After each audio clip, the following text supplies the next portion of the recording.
Buenas tardes a todos, a todas, otra vez. Una nueva jornada de las charlas del COPRED. Gracias por estar, por acompañarnos. Como ya dijimos otra vez, nuestra intención es hacer algo de divulgación sobre el conocimiento, sobre áreas de conocimiento diversos que nos ayuden a pensar aún más o a interpretar aún más, tener más herramientas para pensar la articulación y pensar la complejidad que tiene la articulación de la producción, el trabajo, la ciencia y tecnología y la educación fundamentalmente técnica profesional. Hoy nos acompaña Paula Garnero, que es economista, que trabaja en la Secretaría de Asuntos Estratégicos de la Presidencia de la Nación, y el tema es un tema que para nosotros es como muy queremos como empezar a trabajarlo instalándolo en el sistema de educación técnico-profesional, y porque ya está siendo instalado en la lógica de muchas pymes y muchas empresas grandes de la provincia de Buenos Aires, que es el tema de la tecnología 4.0, no solo desde la producción, también, sino desde la gestión misma, para pensar cuestiones alrededor de la gestión de la tecnología 4.0.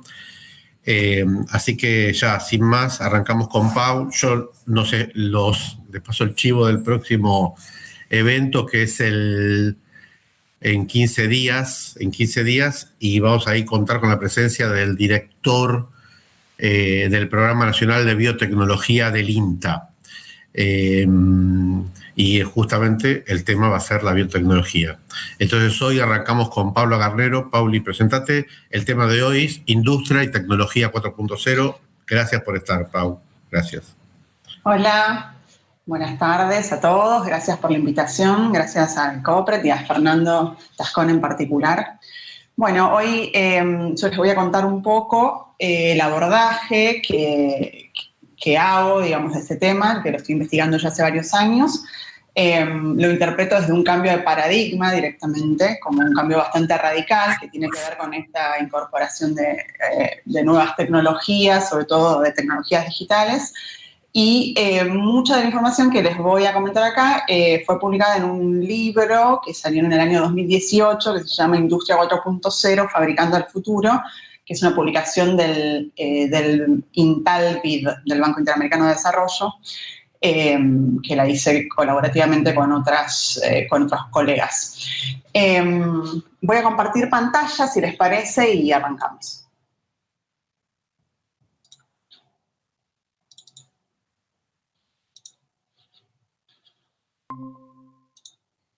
Bien. Bueno. ¿De qué hablamos, no? Cuando hablamos de este cambio de paradigma, cuando hablamos de este nuevo momento que está viviendo la economía y que, por supuesto, cambia la manera en que trabajamos, producimos, nos comunicamos. ¿Cuál es la esencia de esto? Yo creo que tiene mucho que ver con los datos, por eso hablamos de transformación digital, con los datos que son la materia prima de los algoritmos, que es lo que está detrás de muchas de las cosas que hoy hacemos. Entonces, tenemos que tener en claro que cuando que nosotros construimos o dejamos huellas digitales o generamos datos todo el tiempo. Estamos dejando datos cada vez que googleamos, que ponemos un like en una red social, cada vez que usamos el teléfono a la hora de salir de casa y usamos el georreferenciador de Google Maps, cuando pasamos por un semáforo en la vía pública que lee patentes, cuando pasamos debajo de una cámara, cuando pagamos con tarjeta de crédito, cuando hacemos una compra de e-commerce, cuando usamos Mercado Pago, cuando nos conectamos a una red de Wi-Fi en la vía pública, cuando leemos un diario, ¿sí? Estamos dejando datos todo el tiempo. Entonces, ¿cómo es posible esto? ¿Por dónde, digamos, viene esta gran marea de datos, ¿no? Hoy se dice que más o menos el 90% de los datos, el gran volumen de datos que hoy se tiene a nivel global fueron generados en los 2 últimos años. Y esto tiene que ver con dispositivos conectados. Hay un montón de dispositivos conectados y no son solo nuestros teléfonos celulares, sino también dispositivos conectados en la industria. Después les voy a ir detallando ese tipo de conexiones que hoy son posibles. Pero bueno, digo, ¿cómo los ciudadanos dejamos huellas digitales? Básicamente el dispositivo móvil, el teléfono móvil es la principal fuente de acceso a Internet y en particular a los datos. Y la verdad que esto es bastante interesante porque cuando uno mira, por ejemplo, en Argentina, nosotros tenemos ya como bastante, la sociedad, ¿no? Está como muy consciente de la importancia de Internet, ¿no? Y hay encuestas que se hicieron en toda Latinoamérica y las últimas fueron en 2018. Ahí se ve que el 94% de los argentinos cree que Internet es indispensable, que debe ser garantizada por el Estado, digamos, un bien público. E incluso el 94% de los argentinos considera que Internet debe garantizarse por encima de otras infraestructuras básicas, como pueden ser, por ejemplo, el desarrollo de las rutas. Esto es bastante particular. En América Latina da un poquito menos, da alrededor del 88%.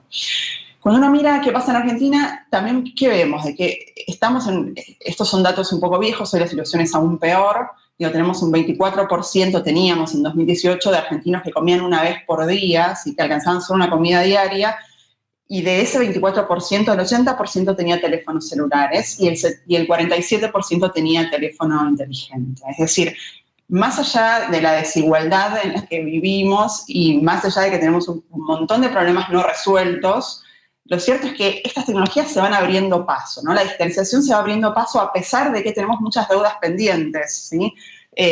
Digamos, materias pendientes, yo diría, de otras revoluciones industriales anteriores.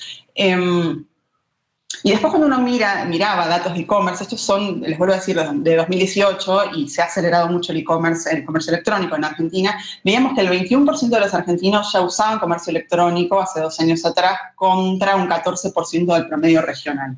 Estos son datos de Latinobarómetro. O sea que Argentina venía ya como mucho más sensibilizada sobre estas tecnologías. Y ahora, llevado esto a la industria, ¿de qué hablamos? Porque hablamos de cuarta revolución industrial, porque hablamos de tecnologías de la industria 4.0, ¿de qué se trata esto?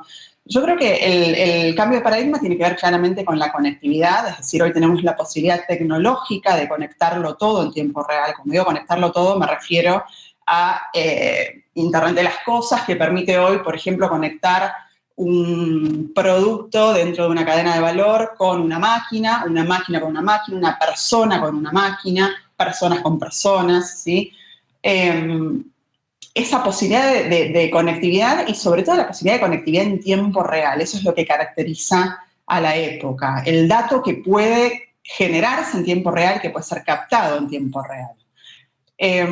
¿Y cuál es la diferencia con la revolución industrial anterior? Se habla mucho de aceleración tecnológica, se habla de que entre las revoluciones industriales anteriores, entre la primera y la segunda y la tercera, pasaron siempre alrededor de 100 años entre una y la otra.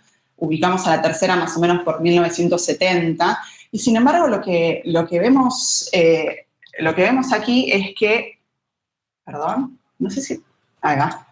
Lo que vemos aquí es que esta cuarta revolución industrial toma las bases de la anterior, es decir, estamos en una situación de, si se quiere, de automatización mediante la digitalización, ¿sí? Donde el dato aparece mejorando aquello que se logró en los años 70, es decir, introducir la computadora, la informatización al proceso productivo.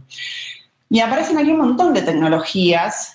Y es difícil identificar una como si fuese la tecnología estrella de todo esto. Yo creo que la característica de la época es justamente que estas tecnologías se van entrelazando entre sí y van generando una matriz tecnológica que cambia permanentemente, que cambia aceleradamente.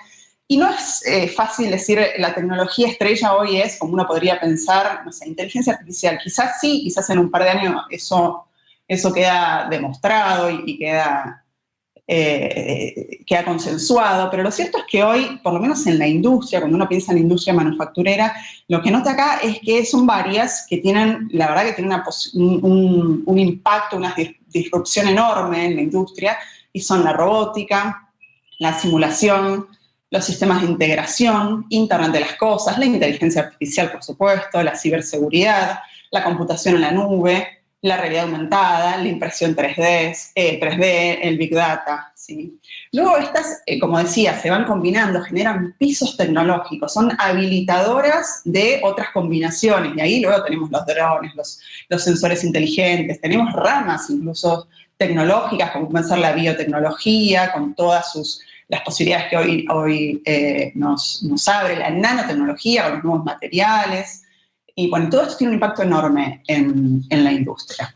Entonces, es esto, son tecnologías que se entrelazan y generan pisos tecnológicos y habilitan otras maneras de producir, otras lógicas de trabajar, otras maneras de generar valor.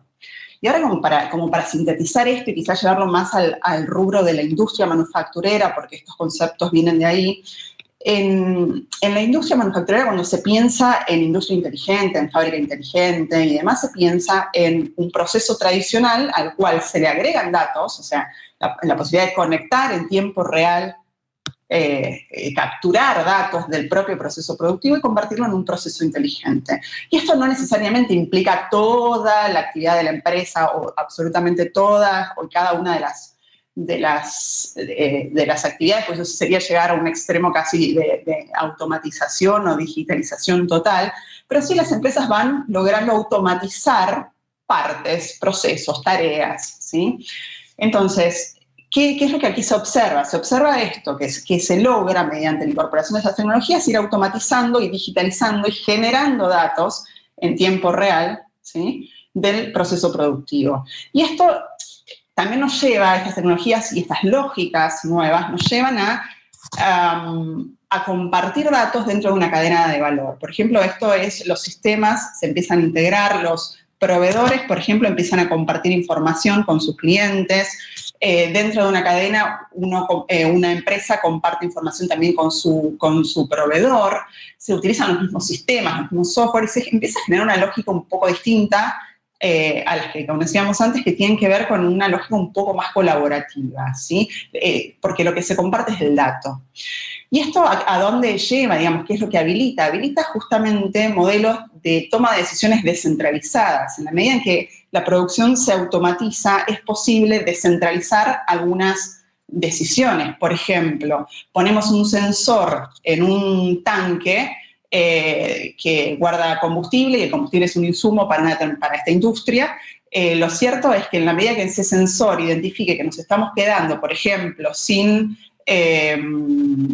combustible suficiente, va a generar una alerta, una orden, va a disparar una orden al proveedor que va a traer ese insumo a puerta de fábrica. Esa es la lógica de la descentralización, ¿no? Un ejemplo quizás un poco a tierra.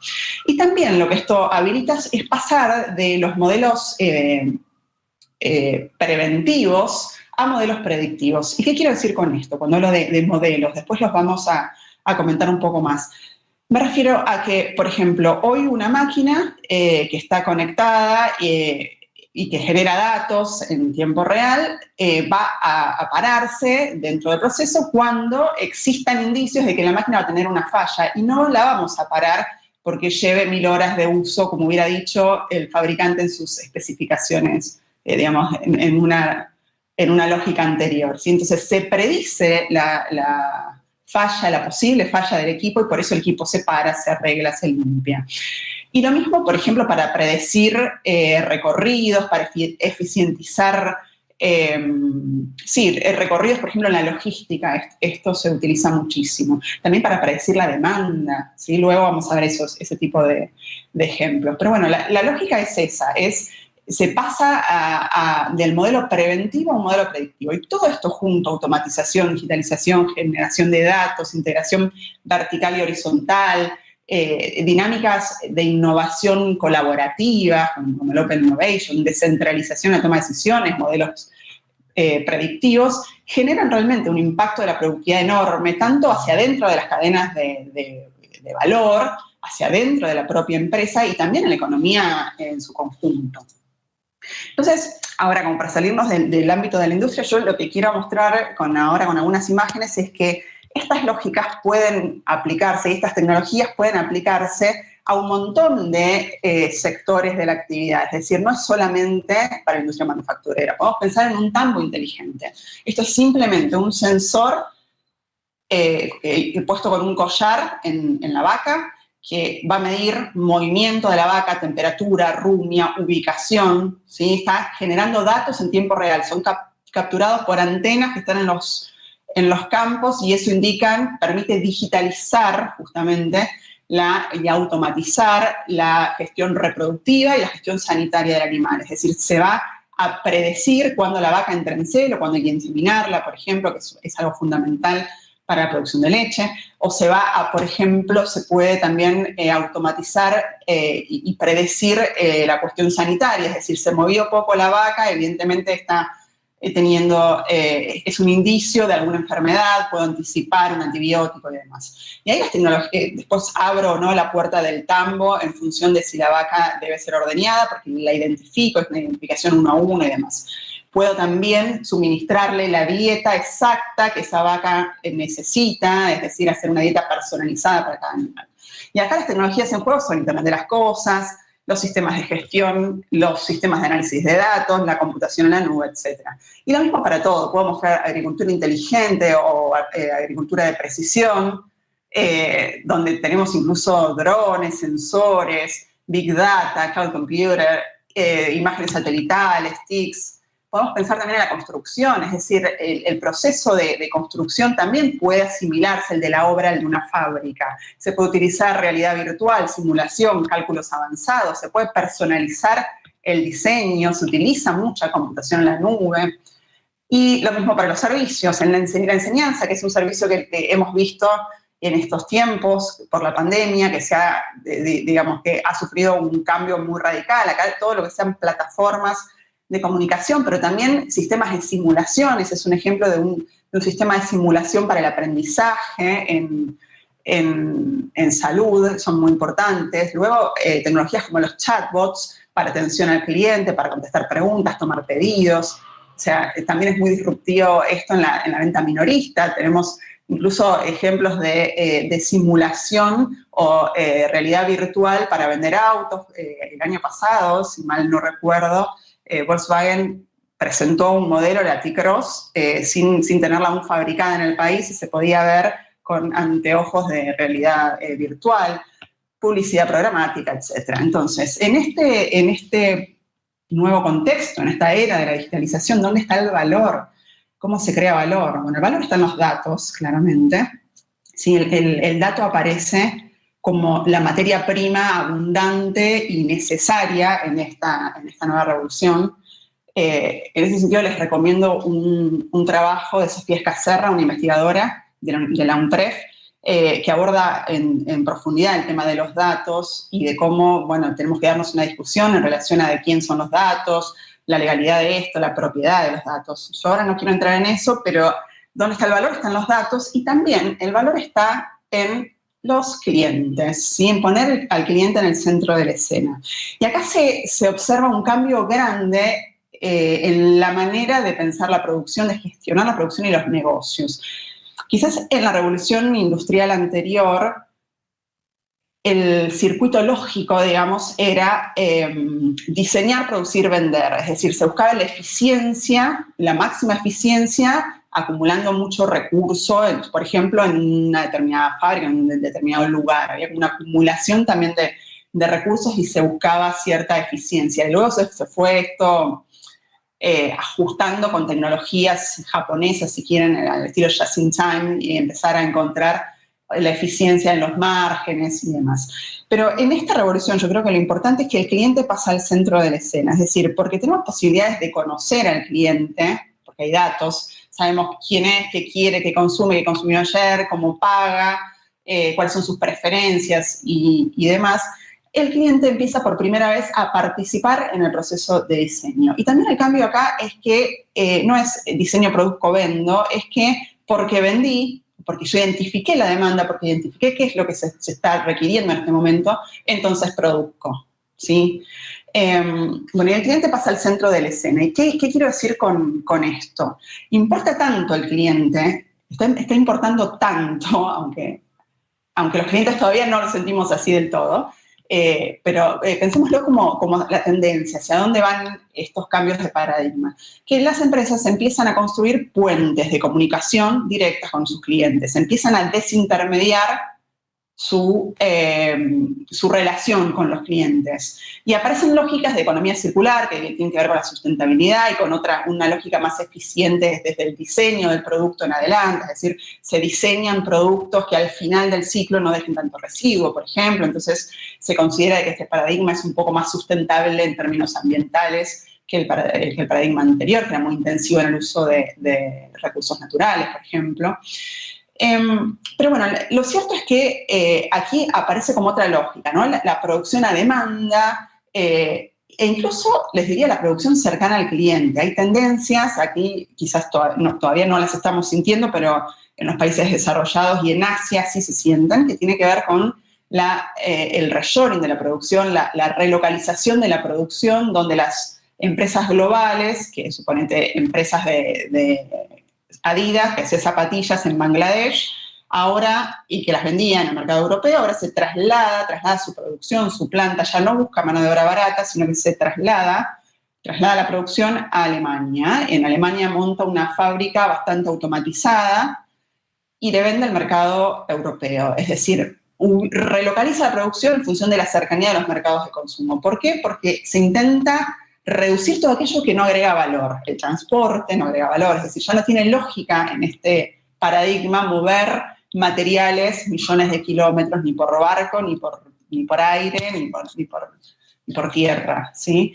Y como decía, es salirse de todo aquello que no agrega valor, como es la intermediación financiera, como es el transporte innecesario de las cosas. Y en la industria esto se ve claramente con con otras lógicas de organizar la producción, como puede ser la producción en red, la producción descentralizada, donde, por ejemplo, se diseña un mueble de IKEA en Europa y luego, si el cliente está en Buenos Aires, se va a tercializar la construcción, de ese mueble, se pasa el trabajo a un taller, una carpintería en Buenos Aires que sigue planos digitales y que tiene las tecnologías digitales de precisión para hacer exactamente el mueble que IKEA vendió a este cliente y luego se lo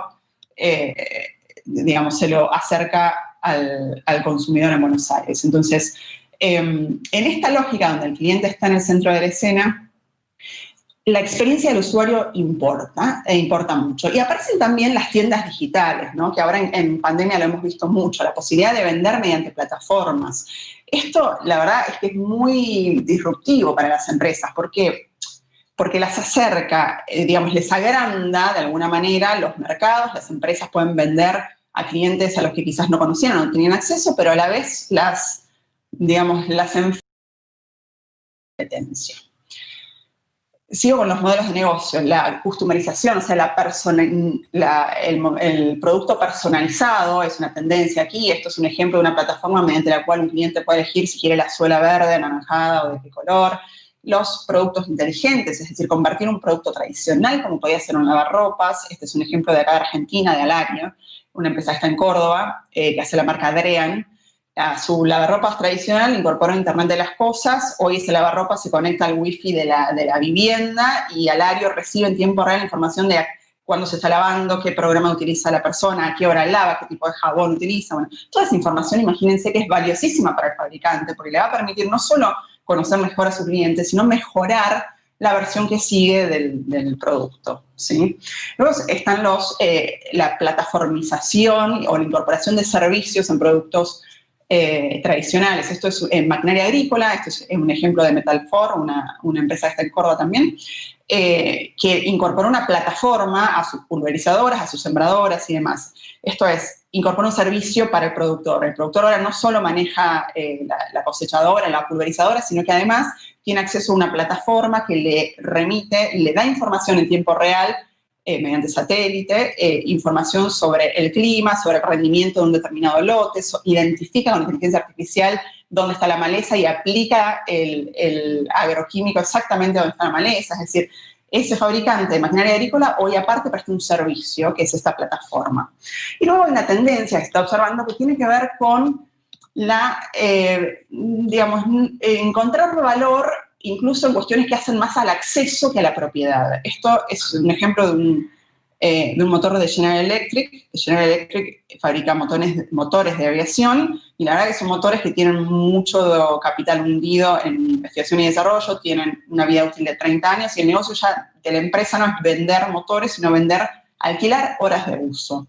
Pero otro ejemplo de esto es, por ejemplo, las plataformas de Airbnb, las plataformas de Uber, donde se ponen a disposición de la sociedad recursos ociosos, por ejemplo, viviendas que no están siendo utilizadas, autos que están parados, personas que no tienen trabajo, casualmente, y se plataformiza eso, mediante economías de plataforma, justamente se arma un marketplace y se pone en valor, se construye valor sobre algo que no implica propiedad para Airbnb. Es decir, Airbnb no es dueña de ninguna de las viviendas que pone en alquiler, ¿sí? Y factura más que la principal cadena de hoteles del mundo.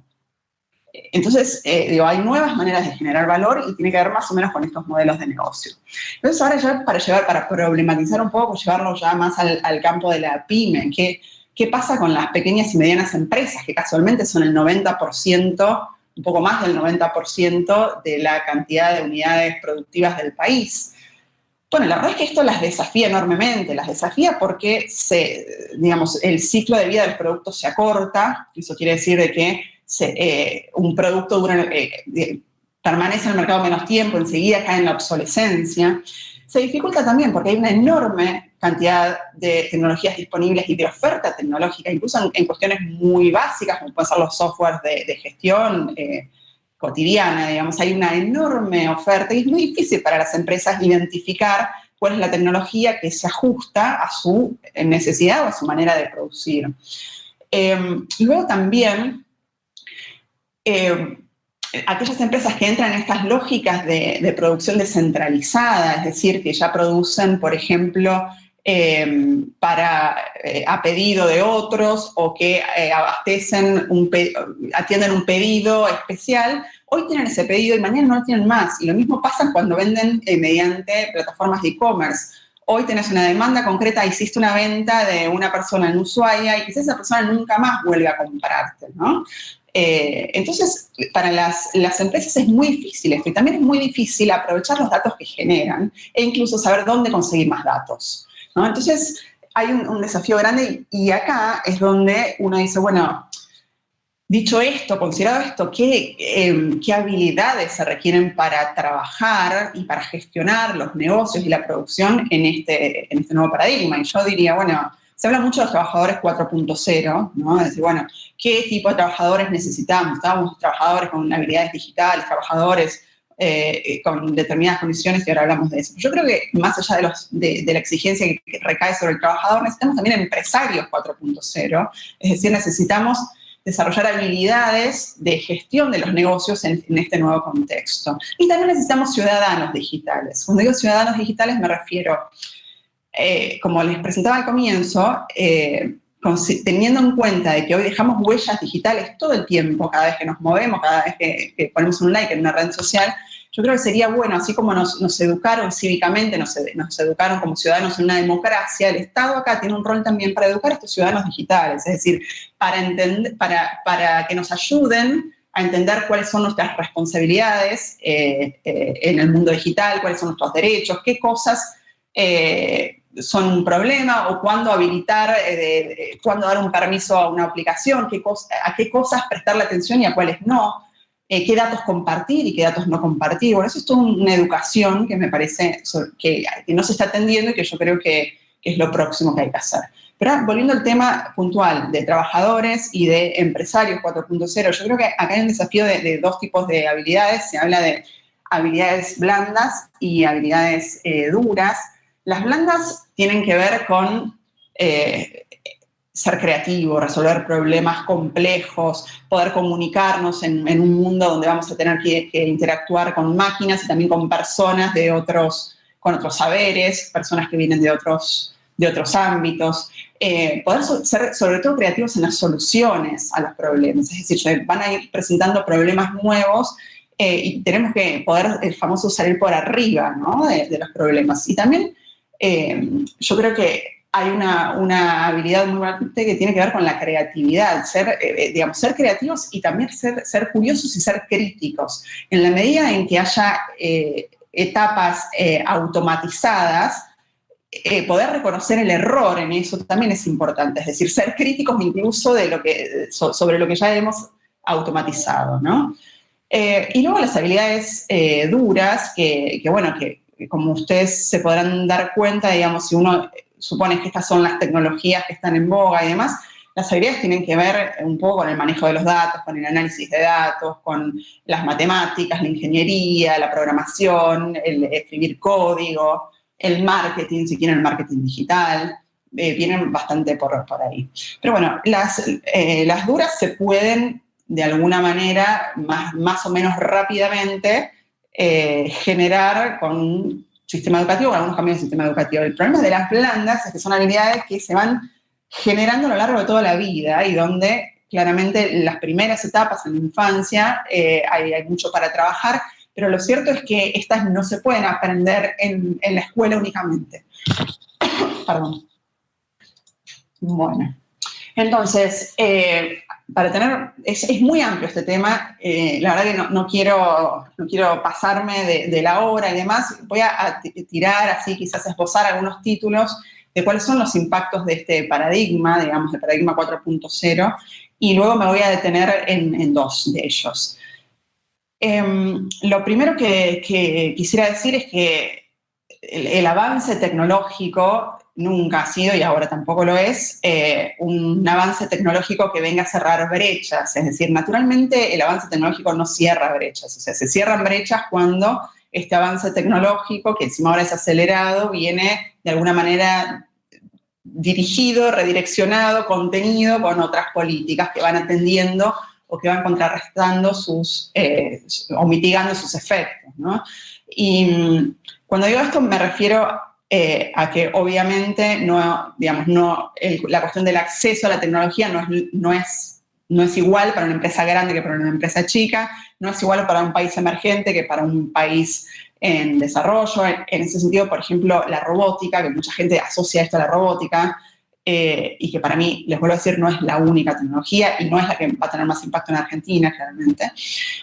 La robótica es una tecnología súper concentrada. Se fabrican robots industriales en 5 países del mundo y el 80% de lo que se fabrica se utiliza en esos mismos 5 países, que son Alemania, Corea del Sur, Estados Unidos, Japón y Inglaterra. Entonces, ¿qué quiero decir con esto? Que ojo con esa idea de que estas tecnologías vienen a construir igualdad, ¿no? La igualdad no la va a construir el cambio tecnológico, ¿sí? No nos enamoremos del cambio tecnológico. Luego esto que ya les comentaba de las cadenas globales de valor, que empiezan a modificarse con estas lógicas de reshoring, pero también empieza a pasar de que cada vez más se comercializan bienes digitales. O sea, cuando uno analiza el flujo del comercio global, ve que cada vez más los bienes y servicios digitales ocupan una parte creciente del valor de lo que se pone en juego. Y cuando digo esto, ¿a qué me refiero? Bienes y servicios digitales, me refiero a contenido digital, me refiero a software, me refiero a aplicaciones, activos digitales. Todos esos bienes y servicios están cada vez ganando más participación en lo que se comercia entre los países. Luego hay impacto también en las democracias. Hay un muy buen documental que yo les recomiendo que se llama Nada es privado, donde se muestra cómo desde las redes sociales se puede manipular a una sociedad entera, digamos, y por ahí modificar el curso de una elección. Luego hay diferencias, por supuesto, de género, que ahora quiero entrar en eso y quiero entrar en la cuestión del mercado laboral. Entonces, como decía hace unos minutos, ¿qué empresas tienen más posibilidades de adoptar estas tecnologías y estos modelos de negocios que se habilitan por estas tecnologías? Hay un estudio que hizo el INTAL, el BID y la UIA, donde fue en 2018, ahora se está repitiendo, en condiciones de COVID, digamos, para ver qué impacto hay. Y ahí lo que se observa se hizo en 5 países, pero cuando uno mira incluso los datos de Argentina y de toda la región son similares, lo que ve es que la adopción de estas tecnologías está mayormente concentrada en empresas grandes, multinacionales, que exportan y sobre todo que exportan a la región y que sus clientes son otras empresas y que venden a través de comercio electrónico. Es decir, acá hay poca pyme, ¿sí? Y uno dice, bueno, la pandemia ha acelerado la adopción de estas nuevas tecnologías. Y la verdad es que es cierto.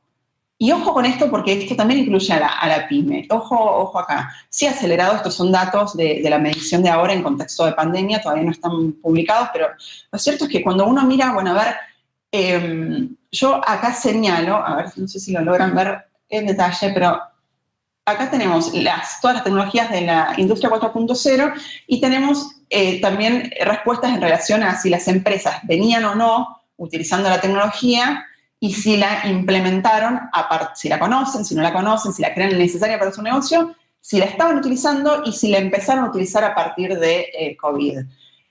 La barra amarilla es el porcentaje de empresas que venían utilizando esas tecnologías. Ahí vemos que las tecnologías que más se estaban utilizando previo al COVID era, por ejemplo, la computación en la nube, que tenía un 30% de utilización, la ciberseguridad, un 22%, las plataformas digitales, un 25%.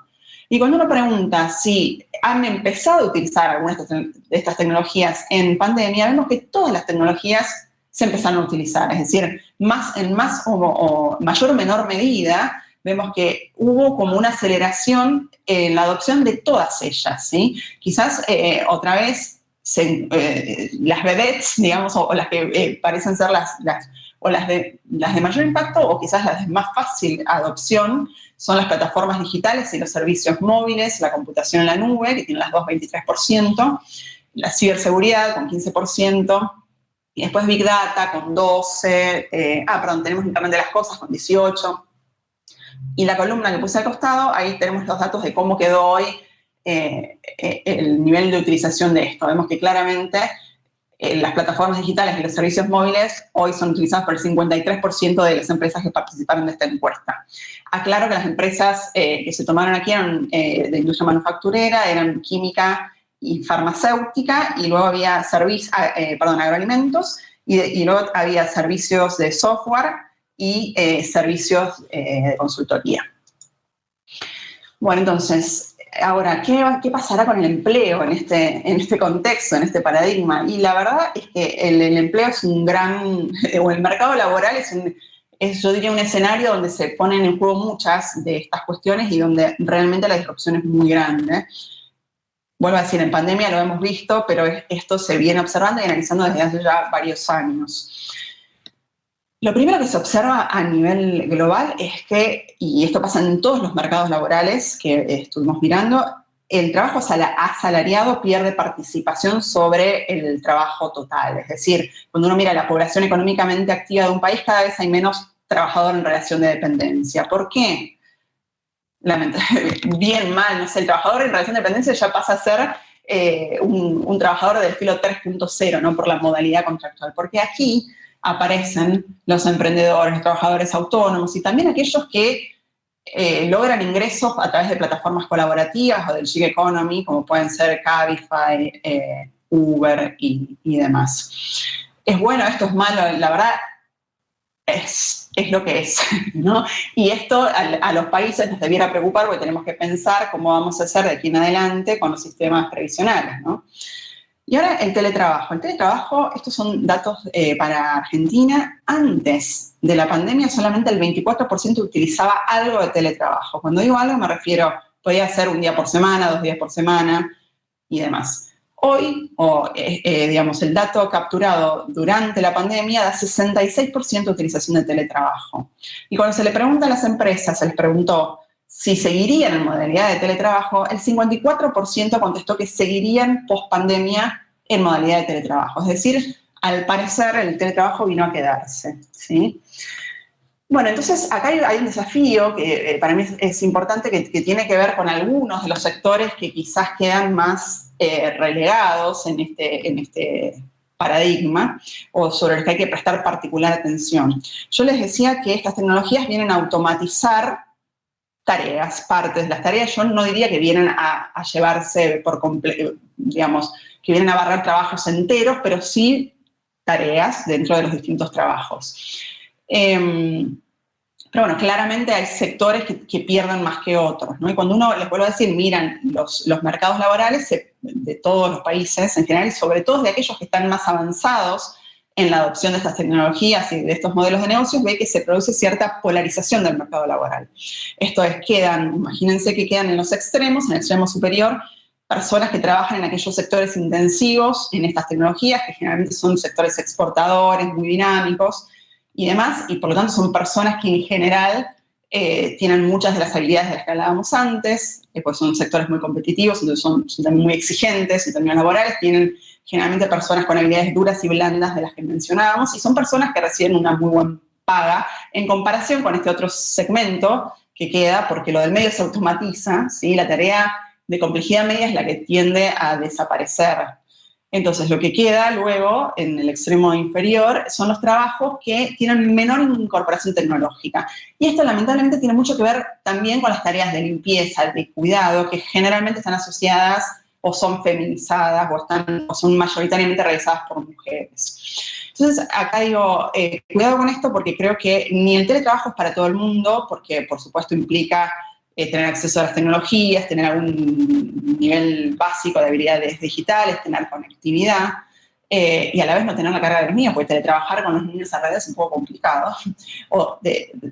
Digo, en esta ocasión lo hemos visto también, los hombres lo han sufrido también, pero en general es algo que suele ser un problema para las mujeres. Y también la cuestión de la participación de las mujeres en las carreras de ciencia, tecnología, innovación, ingeniería, ¿sí?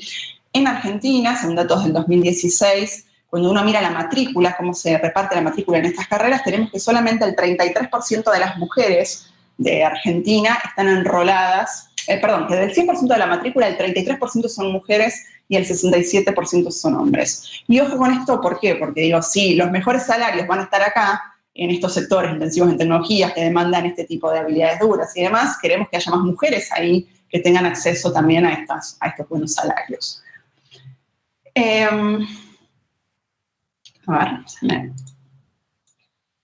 Bueno, hablaba del teletrabajo, yo decía, ojo, que el teletrabajo está bueno, hay en Argentina una ley de teletrabajo, pero no es una opción para todas las ramas, y tampoco es una opción para todas las personas. Puede profundizar las desigualdades entre empresas de distintos tamaños, sea pyme y empresa grande, entre mujeres y hombres, entre jóvenes. Hay estudios que muestran de que en Argentina, más allá de lo que uno piensa del millennial, que son las personas de menores de 30 años, estas personas en general utilizan el celular para socializar, pero no están acostumbrados a usar computadora en su trabajo, y no todos tienen habilidades digitales como las que se requieren para el teletrabajo. Y por supuesto la población más vulnerable, que no tiene acceso ni al dispositivo, ni a la conectividad, ni tiene las habilidades necesarias, ni el contexto que le permita teletrabajar. Así que el teletrabajo no puede ser la única manera de trabajar. Y entonces, bueno, ya medio como para ir cerrando, yo creo que hay que preguntarse en este contexto, bueno, ¿cuáles son las oportunidades? Porque también hay oportunidades, afortunadamente, y yo creo que estas lógicas lo que generan es una revalorización del espacio local. Y para ustedes, que muchos viven en localidades intermedias y demás, creo que es una oportunidad muy grande.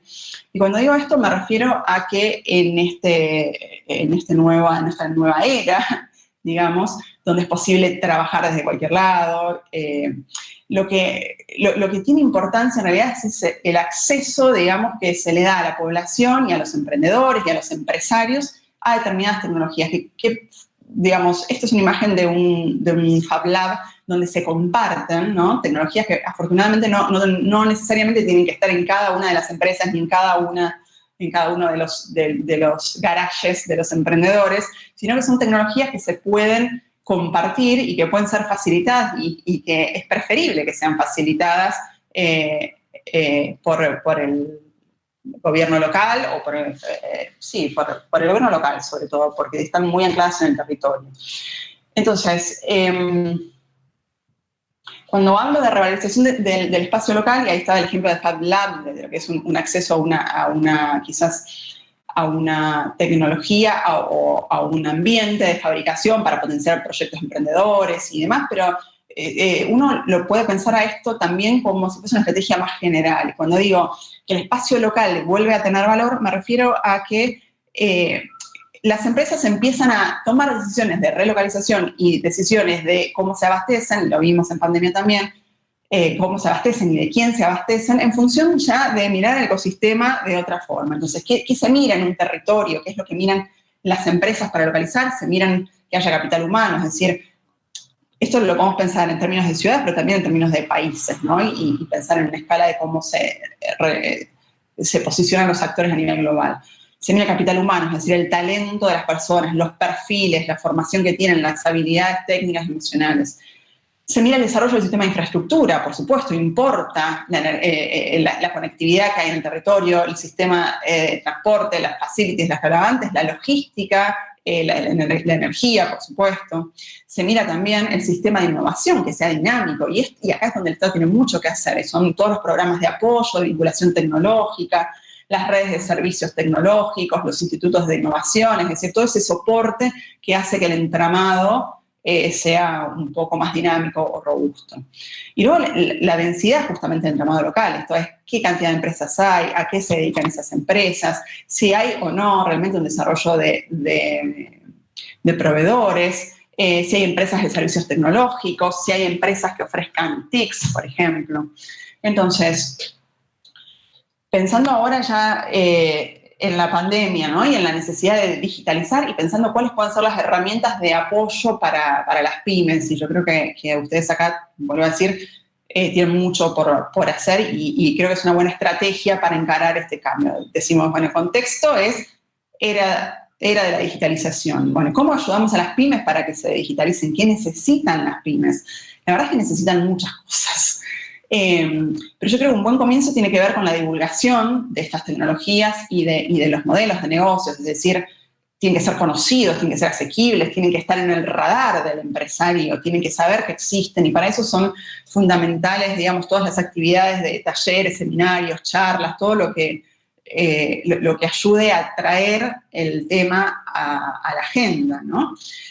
Luego la asistencia técnica y el financiamiento, y esto es quizás lo más importante de todo esto, es decir, muchas empresas, como decíamos antes, se encuentran con el problema de que del mar de opciones que tienen, de opciones tecnológicas y demás, no saben elegir cuál es la más adecuada. ¿Sí? Entonces, hay que facilitarles esa identificación de la solución más adecuada, hay que acompañarlas en el proceso de implementación y hay que acompañarlas con financiamiento, por supuesto, porque esto implica, por supuesto, recursos. Hay encuestas que muestran de que para las pymes la principal barrera de acceso a estas tecnologías son el financiamiento, lo cual es lógico cuando uno piensa que Argentina es un país que tiene solamente 15% de su PBI en crédito, ¿no? Entonces, yo creo que este componente de la asistencia técnica y el financiamiento es fundamental. Cuando digo asistencia técnica me refiero al estar al lado de la empresa, es decir, casi como un coacheo personalizado, ¿sí? Escuchar qué es lo que hace la empresa y qué necesita, identificar exactamente en qué parte puede avanzar sobre la digitalización, porque esto es un proceso, es un camino, no es algo que se compra llave en mano. Entonces, ahí aparecen también tecnologías de autodiagnóstico digital. Hay una que está muy de moda, que la promueve el Banco Interamericano de Desarrollo, que se llama Chequeo Digital, lo pueden encontrar así en la web, que es la provincia de Córdoba la está implementando mucho también. Es un autodiagnóstico que tiene como si fuese 6 o 7 ejes, donde las empresas ahí lo que logran es, digamos, entender en qué áreas sería más eficiente hacer el esfuerzo de digitalizarse. Y a la vez para el Estado esto es importante porque es una manera de tener datos de la empresa, construir datos, construir cuentas, relaciones, comprender, saber identificar al empresario, saber qué está haciendo, qué necesidades tiene, direccionar las políticas públicas. Luego los centros tecnológicos son muy importantes.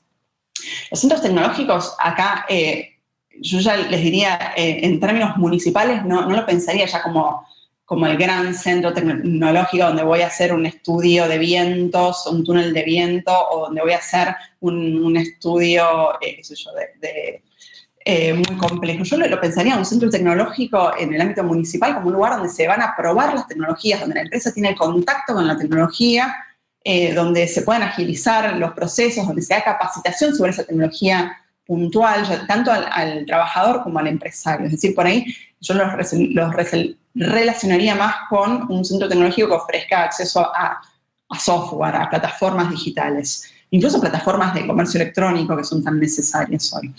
Y luego, aquí también se puede hacer un acompañamiento con dos miradas. Uno podría pensar en poner los esfuerzos en desarrollar cierta digitalización o cierto camino dentro de una cadena de valor, es decir, desarrollar proveedores, elegir una cadena de valor y ir en cada uno de los eslabones y tratar de digitalizar esos eslabones, pero yo creo que para los municipios quizás es aún más sencillo trabajar sectorialmente, es decir, digitalizar un sector, y esto me refiero, por ejemplo, comercio minorista, es decir, sentarme con las empresas de comercio minorista, pensar en las distintas opciones de software que tienen, de plataformas, de ciberseguridad que hay para empresas de comercio minorista y trabajar hacia adentro de ese sector. Yo creo que en este caso sería todavía más conveniente. Y acá, digo, no es nada muy loco, no es simulación, ni realidad aumentada, ni nada de eso. Esto es comercio electrónico,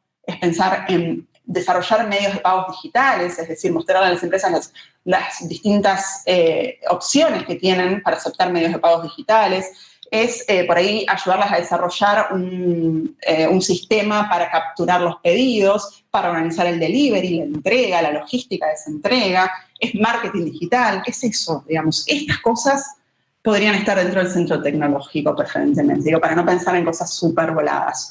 Entonces, ya para cerrar, bueno, conclusiones, y esto quizás más a nivel nacional, que creo, bueno, que claramente como esto, digamos, se abre paso, pero no para todo el mundo, este cambio de paradigma, digamos, de estas tecnologías, yo creo que es muy importante que haya políticas públicas que faciliten el proceso de adopción tecnológica, pero que estén segmentadas. Es decir, no es lo mismo la necesidad de empresas pymes, no es lo mismo la necesidad de las empresas en distintos territorios, en el AMBA, que las empresas en el interior del país, no es lo mismo la necesidad que tiene una empresa exportadora de lo que tiene una empresa que trabaja en el mercado interno. Entonces, las políticas deben ser segmentadas. Luego, por supuesto, el desarrollo de habilidades, ¿sí? El tema de las habilidades es crucial acá. Y bueno, yo creo que, como decía antes, las habilidades blandas, que según varias encuestas son muy demandadas, cada vez más demandadas y más valoradas. El otro día hablaba con un empresario que estaba implementando teletrabajo por primera vez, un empresario metalúrgico, y yo le preguntaba, bueno, ¿con qué personal te estás arreglando? ¿Están todos trabajando? ¿Algunos? ¿Quiénes están en modalidad de teletrabajo? ¿Quiénes no? ¿Qué necesitas? ¿Qué tipo de habilidades necesitas de las personas hoy en pandemia? Y él lo que me decía, que me pareció muy interesante, es que las personas que al final más les sirvieron en este contexto tan adverso son aquellas personas que tienen capacidad de autoorganización, es decir, personas que no necesitan una consigna, sino que pueden organizarse en los tiempos, que saben qué tienen que hacer, que lo pueden hacer sin indicaciones precisas, que no necesitan estar en el lugar de trabajo para poder trabajar, ¿no? Entonces yo pensé, bueno, evidentemente la habilidad de la autoorganización es una habilidad blanda que no todo el mundo la tiene y que hay que generarla, y que hay que generarla desde edades muy tempranas también, ¿no? Y las personas que trabajan, digamos, la autoorganización y la independencia, ¿no? Y luego, bueno, las habilidades relacionadas con ciencia, tecnología, ingeniería y matemática, yo creo que son decisivas para que el país haga un upgrade tecnológico y para acceder a otros mercados, y estas claramente requieren otros planes de estudios, requieren una vinculación distinta entre el sistema formativo y el sector productivo, es decir, quizás ir más a los esquemas alemanes en el sentido de la educación dual, donde ya al final del secundario las personas aprenden mitad en el aula y mitad en la empresa, ¿no? Porque el avance tecnológico es tan acelerado que nunca los programas de estudio van a estar a la altura de las demandas del sector productivo, eso es así realmente. Y luego esto, tener en cuenta de que la transformación ya está ocurriendo en Argentina. Vimos que hay adopción, en algunos casos del 50% de algunas tecnologías, pero barriendo cada una de ellas vimos que todas se están utilizando en Argentina, es decir, esto ya empezó, es decir, la transformación digital está entre nosotros, la pandemia la aceleró claramente, pero la transformación digital está ocurriendo. Y aquí el desafío es que esta sea inclusiva, es decir, que sea un proyecto de país, que sea una opción para todos, que no deje a nadie afuera y que, por supuesto, sea con creación de empleo, y esto es posible, es decir, yo no quiero entrar en, no quiero ser larga, pero los países que más adoptaron tecnologías digitales o tecnologías de la industria 4.0 son países que están casi en pleno empleo, es decir, pierden o automatizan algunas etapas, pero eso luego el dinamismo que ganan otros sectores tracciona sobre los servicios, por ejemplo, por lo cual todo el mundo tiene posibilidades de empleo. Y la gobernanza de esto, ¿no? Gobernanza ética, ¿a qué me refiero con esto? A que hay que, por supuesto, ayornar los marcos regulatorios, hay que estar monitoreando los nuevos mercados, es decir, apareció, por ejemplo, ahora el teletrabajo y una ley de teletrabajo, aparece mucho trabajo en plataformas, hay que pensar, bueno, cómo se regula eso para que, digamos, sin ahogar los sectores nuevos o los sectores innovadores, pero a la vez para garantizar ciertos derechos. Y hay que, sobre todo, pensar en la cuestión de la propiedad de los datos, de quién son los datos, ¿sí? Qué datos son públicos, qué datos son privados, qué datos pueden ser bienes comunes en términos de sociedad casera. Bueno, creo que más o menos esto es lo que tenía hoy para compartir con ustedes. Y no sé si hay preguntas, les puedo contestar alguna pregunta.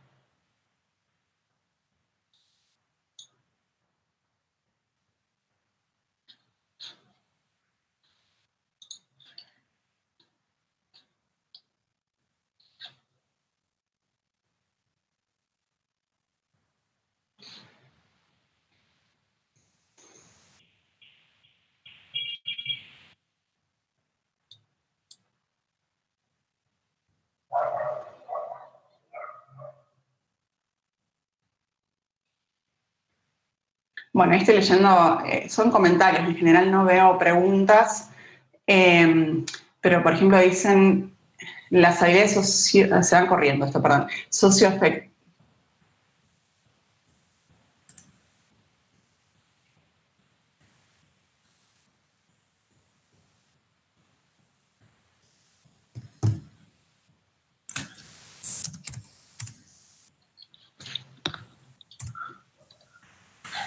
Pau, yo estaba diciendo Sí. algo, que lo que decía es que, gracias por la charla, al principio van a abrir las preguntas, el tema es, ahí aparecen algunas, pero me parece que me quedo con una frase tuya que es que el avance tecnológico no crea brechas, yo creo que al revés, que muchas veces las profundiza, y en esta línea, esta es un poco la intención del COPRED, por lo menos el raviol que vos hablaste de la divulgación. Nuestro interés es que en el territorio bonaerense todo el sistema productivo, entramado con el sistema local de educación, puedan escuchar estas nuevas ideas, nuevas miradas, nuevas encuadres, socializando justamente esta cuestión de la tecnología, o por lo menos la información sobre la tecnología. Bueno, ahí está. Preguntas para vos, Pau. A ver, ayúdame a leerla, Fer. Sí, porque se me mueven. Avanzan muy rápido. Acá. Para ver.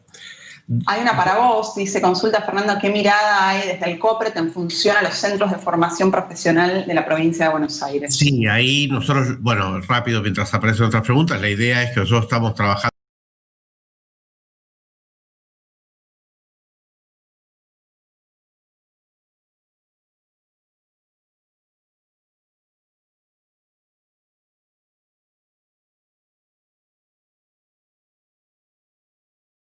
de la oferta municipal y pensando siempre en como dos o tres cuestiones, atender a la emergencia social de estos momentos, pero también apuntando, por otro lado, a la transformación de la matriz productiva de cada uno de los lugares donde ustedes habitan. Esto es, ¿no?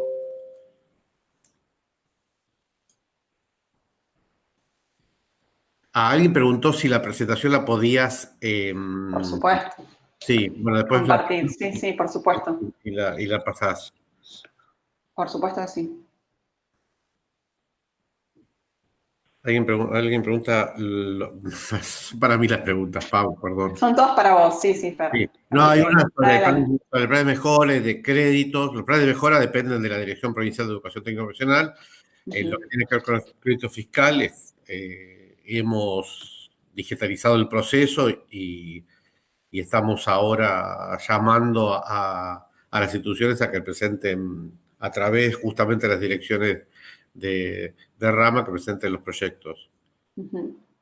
Ahí está, alguien preguntó para vos, pero ya lo dijiste, que si no sería importante que estuvieran presentes los empresarios. Por supuesto, por supuesto. Yo creo que, a ver, esto se construye justamente con una lógica muy colaborativa. En este caso, las cámaras empresariales, las secretarías de producción municipales, la educación técnica profesional, o sea, todo el mundo tiene que hacer un esfuerzo muy grande. Yo daba el ejemplo por ahí del sistema dual alemán, no sé si todo el mundo lo conoce, pero justamente como se reconoce de que la oferta educativa no puede, digamos, ayornarse, ni siquiera la dura, ayornarse a la velocidad del cambio tecnológico y siempre el egresado o el producto, digamos, de la educación incluso técnico profesional no es exactamente lo que la empresa necesita y generalmente es reeducado en la empresa.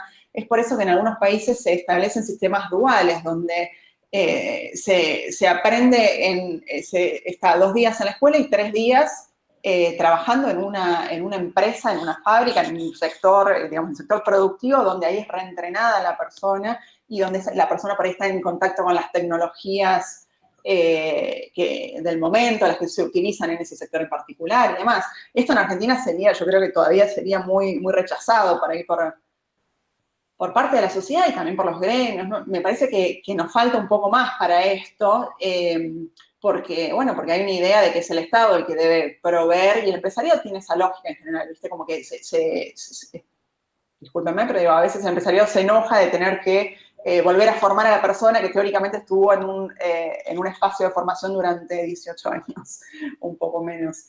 Pero bueno, pasa en todos los países, es decir, es muy acelerado el cambio y las empresas no pueden, digamos, desentenderse de este desafío. Ellas también tienen acá bastante para aportar.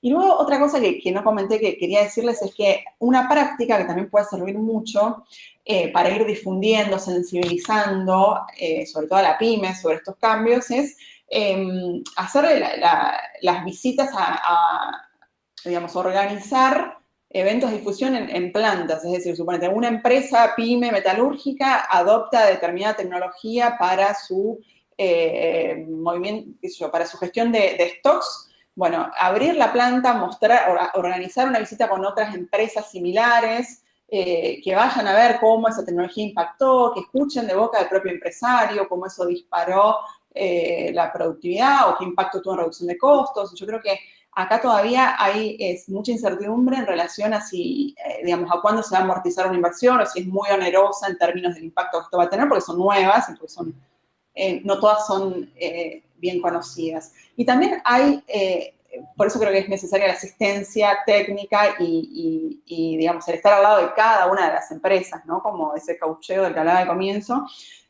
porque cuando las empresas hacen grandes inversiones para tecnologías que le quedan grandes, luego se frustran y dicen, invertí toda esta millonada y la verdad que utilizo este software en un 20%. Bueno, eso ya no debería pasarnos, ¿sí? Y ahí yo creo que hay mucho para hacer en términos de la asistencia técnica a la pyme, ayudarla en encontrar la tecnología que necesita dentro de este mar, de esta gran oferta, ¿no? Pau, 2 o 3 preguntas más. Una, Sí. Robert Landívar pregunta, el amigo de Landívar pregunta, si podés profundizar sobre el chequeo digital en empresas y su financiación por el BID.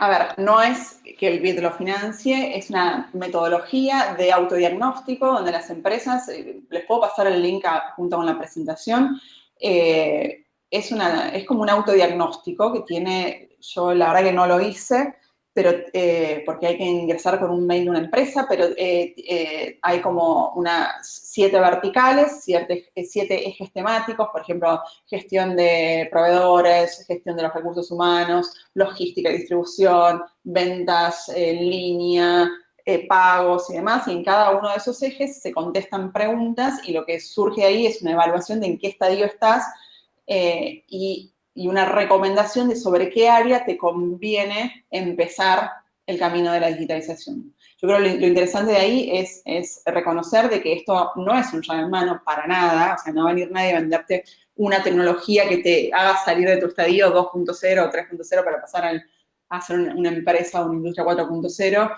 Creo que esto es un proceso y que se va trabajando sobre distintas áreas de la empresa. El desafío es, digamos, encontrar en cuál de ellas, dado que los recursos son finitos, digamos, encontrar en cuál de ellas vamos a tener mayor impacto. Y este autodiagnóstico te permite encontrar eso.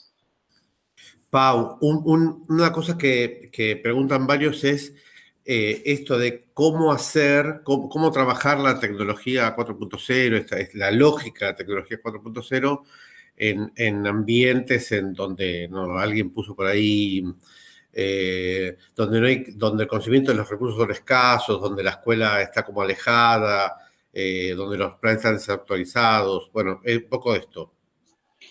Perdóname, otra vez. ¿Cómo trabajar la idea de la tecnología 4.0 Sí, con estas brechas, ¿no? Con estas... Sí, claro, desde esa brecha, exactamente. A ver, yo vuelvo sobre esta idea. Primero, difundir, o sea, contar de que esto está pasando, esto existe, aunque todavía lo veamos lejanos, aunque todavía no podamos tener como país, ni como territorio, aunque aún no tengamos acceso a todo, a Big Data, inteligencia artificial y demás, saber que estas cosas existen y que están modificando la manera en que se producen. Yo creo que eso es un gran desafío. Y luego, hay mucho para hacer en términos de habilidades blandas, que esto es lo que yo decía al comienzo, es decir, el sistema educativo tiene que lograr algo que no es sencillo cuando hay tantas limitaciones materiales, ¿no? Y cuando tenemos 50% de los chicos que vienen en hogares pobres, digo, el desafío es realmente enorme, pero hay que trabajar sobre las habilidades blandas, yo creo que van a ser las más disruptivas al final del día, ¿no? La posibilidad, ser creativo, o sea, sacar... Que al final del proceso educativo el pibe sea un pibe creativo que pueda resolver problemas nuevos que van apareciendo, que tenga facilidad de comunicación, que tenga capacidad de autoorganización, que pueda comunicarse, digamos, quizás priorizar, decir, bueno, de todas las blandas por cuáles empiezo, ¿no?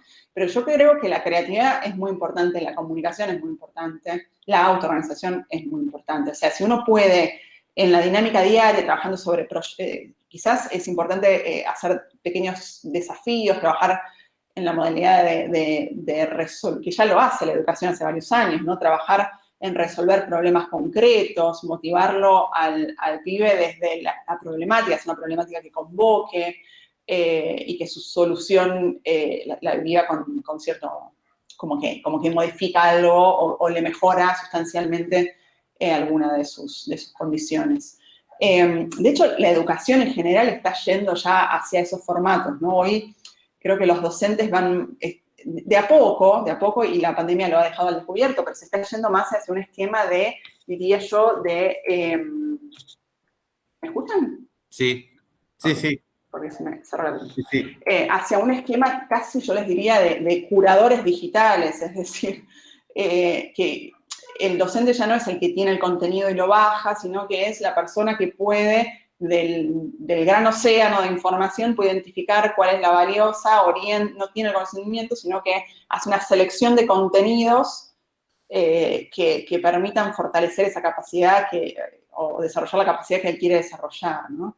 Que quiere que sus alumnos desarrollen. Entonces, quiero decir, por ahí el docente ya pasa a ser eso, como un buen curador digital, un identificador de contenidos en redes, en la web y demás, que puedan acelerar ese proceso. Pero me parece que digo, lo duro lo tiene que encarar, por supuesto, el sector, digamos, la educación tecnoprofesional, lo tiene que encarar la universidad y lo tiene que hacer en conjunto con la empresa. Y lo blando hay que hacerlo desde el nivel inicial, ¿no? Ese tipo de, digamos, que la escuela logre generar ese tipo de conductas, ese tipo de sujetos, creo que se debe hacer desde el jardín, ¿no? Sí, alguien por ahí, tengo una pregunta más para ir cerrando, pero alguien por ahí dijo algo que decir que en lugar de habilidades blandas son habilidades poderosas, ¿no? Bueno, me parece que es esto que es algo que claramente se puede trabajar en cualquier ámbito, Totalmente. la escuela, la empresa, una oficina, el tema de la comunicación, la creatividad, la colaboración, la Y con desafíos cotidianos, es decir, presentar un desafío y pedirle y problematizar, ¿no? Hacer que el pie sea crítico. Tenemos este problema y tenemos estos recursos, ¿qué hacemos? ¿No? Como eso, presentar todo el tiempo problemas y generar ese ejercicio de resolver. Yo creo que eso alienta mucho este tipo de Pauli, tengo la última personas. pregunta que Sí. es súper recontra, así como de cirujana. A Escucha, ver. dice, en cuanto a la predicción de los eventos que mencionaste, Cham, ¿se utilizan modelos para pronosticar del tipo de forecast como modelos de evaluación de la capacidad predictiva? Cham, esto es- Oh, no sé. A ver, yo a lo que me refiero con esto es que se capturan datos, o sea, del propio proceso productivo cada vez tenemos más datos. Es decir, estos sensores que en cada una de las áreas te va diciendo, bueno, a ver, te quedas sin determinado insumo, o la máquina está vibrando mucho, va a romperse, ¿sí? Y eso, por supuesto, que luego es data que va a un algoritmo, si a eso se refieren. Y bueno, y es el algoritmo el que luego dispara el alerta y dice sí, parar esa máquina o sí, o la orden de activar un pedido a un proveedor. Eh, Incluso se predice también la demanda, es decir, es posible, y realmente es posible, predecir la demanda con el algoritmo adecuado y también con el insumo adecuado que es el dato. Por eso hay que cuidar mucho la calidad del dato también. El tema de los algoritmos es un tema muy lindo y muy complejo en este sentido, ¿no? Que como los algoritmos utilizan datos que generamos en la vida cotidiana o en los procesos productivos, así como los estamos llevando, digamos, capturan el estado del arte actual, ¿no? Y eso es lo que se mete en el algoritmo. Entonces, luego el algoritmo lo que va a terminar dándote es algo que se parece más o menos a la calidad de su dato. ¿Con esto qué quiero decir? Que si los algoritmos reproducen sesgos, están profundizando el sesgo. Por ejemplo, quiero decir esto, ejemplo, no conocemos cuál es el algoritmo de Mercado Libre, ¿no? Uno hace una búsqueda en Mercado Libre, pero se supone que Mercado Libre, más allá de lo que pagan las empresas porque su publicación aparezca antes o después, Mercado Libre tiene un algoritmo donde pondera en parte, una de las variables que considera es el tiempo de respuesta. Entonces, si yo soy una mujer que trabajo en mi casa, una emprendedora y tengo 3 niños chicos, mi tiempo de respuesta evidentemente no va a ser igual a una consulta, ¿no? Una pregunta que haga un potencial comprador. No va a ser el mismo que el tiempo de respuesta de un empresario que tiene a 2 personas contestando todo el tiempo, un importador, por ejemplo, que suelen tener a mucha gente contestando casi en tiempo real las preguntas. Entonces, sí, la ponderación del tiempo de respuesta es muy, digamos, es muy importante. Si eso vale mucho, se está reproduciendo un sesgo. Es decir, lo que va a dar como resultado la búsqueda es que primero aparece la oferta de esa empresa que tiene a 2 personas contestando y muy al final va a venir mi publicación. Entonces, se está reproduciendo una desigualdad, digamos, que nace desde el dato. Entonces, digo, ahí también los estados van a tener que empezar a desarrollar sus propias habilidades como reguladores, digamos, para empezar a entender qué lógicas hay detrás de esos algoritmos que de alguna manera organizan nuestra vida cotidiana, ¿no? Pau, de nuevo, muchísimas gracias. Nada, a ver, quedamos en que nos pasase la presentación y se la Dale, pasemos a los que la quieran. perfecto. Como ya quiero contarles que con Paula estamos pensando cómo continuar estas charlas por ahí un poco más específicamente en algunos temas, empezar a centrarnos en algunos temas que tienen que ver con la industria y la tecnología 4.0. Agradecerles nuevamente la presencia, agradecer muchísimo a Paula Garnero, obviamente, y convocarlos, invitarlas al martes 13 de octubre, otra vez a las 5 de la tarde, para escuchar a Sergio Feingold, que es el director del Programa Nacional de Biotecnología del INTA, y el tema es biotecnología. Nada, muchas gracias, Pauli. Un Nos vemos gusto. pronto. Chao, chao, hasta Saludos a todos, hasta luego. Chao, chao, luego. hasta luego.